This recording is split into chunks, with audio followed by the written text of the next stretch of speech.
মুকেশ আম্বানির ছেলে অনন্ত আম্বানি এবং রাধিকা মার্চেন্টের প্রি ওয়েডিং প্রোগ্রামে উপস্থিত ছিলেন বলিউড সহ একাধিক আন্তর্জাতিক তারকারা। এই অনুষ্ঠানে অনন্ত এবং রাধিকাকে কে কি গিফট করলেন চলুন এক ঝলকে দেখে নেওয়া যাক। অনুষ্ঠানে বলিউডের 3 খানকে উপস্থিত থাকতে দেখা গিয়েছে। বলিউডের ভাইজান সলমান খান দিয়েছেন দুবাইয়ের বিলাসবহুল লোকেশনের স্পটে একটি আকর্ষণীয় লাক্সারিস অ্যাপার্টমেন্ট, যার মূল্য 30 কোটি টাকা। স্ত্রী এবং 2 সন্তানকে নিয়ে উপস্থিত ছিলেন বলিউডের বাদশা শাহরুখ খান। তিনি গিফট করেছেন মার্সিডিজ কার, যার মূল্য 8 কোটি টাকা। বলিউডের আরেক খান আমির খান উপস্থিত ছিলেন সেখানে। তিনি গিফট করেছেন একটি পেন্টিং, যার মূল্য 6 লক্ষ টাকা। উপস্থিত ছিলেন দীপিকা পাডুকোন এবং রণবীর সিং। তারা গিফট করেছেন 2টো রোলেক্স ঘড়ি, যার মূল্য 10 কোটি টাকা। ক্যাটরিনা কাইফ এবং ভিকি কৌশলও অনুষ্ঠানে গিয়েছিলেন। তারা গিফট করেছেন একটি গুচি ব্র্যান্ডের ভ্যানিটি ব্যাগ, যার মূল্য 8 কোটি টাকা।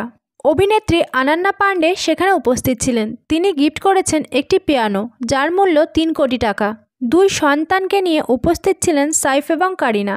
তারা গিফট করেছেন ডায়মন্ড জড়ানো হ্যান্ডব্যাগ আর ওয়ালেট, যার মূল্য 60 লক্ষ টাকা। অনুষ্ঠানে উপস্থিত ছিলেন পরিচালক করণ জোহর। তিনি গিফট করেছেন পরিবারের সবার জন্য একটি করে ডায়মন্ডের ব্রেসলেট, সাথে হবু দম্পতির জন্য ইউরোপ ট্যুরের প্যাকেজ, যেগুলোর মূল্য 12 কোটি টাকা। স্ত্রীকে নিয়ে উপস্থিত ছিলেন ক্রিকেটার MS ধোনি। তিনি উপহার দিয়েছেন স্বর্ণের 1 সেট ফুলদানি, যার মূল্য 1 কোটি টাকা। এই ইভেন্টের অন্যতম আকর্ষণ ছিলেন পপস্টার রিহানা। তিনি গিফট করেছেন হীরের নেকলেস এবং জুতো, যেগুলোর মূল্য দাঁড়ায় 20 কোটি টাকা। এছাড়া কিছু জনকে বাদ দিয়ে গোটা বলিউডই প্রায় উপস্থিত ছিল সেখানে। আন্তর্জাতিক তারকা হিসেবে উপস্থিত ছিলেন বিশ্বের সাবেক ধনী Bill Gates, Facebook CEO Mark Zuckerberg, Trump কর্নারা।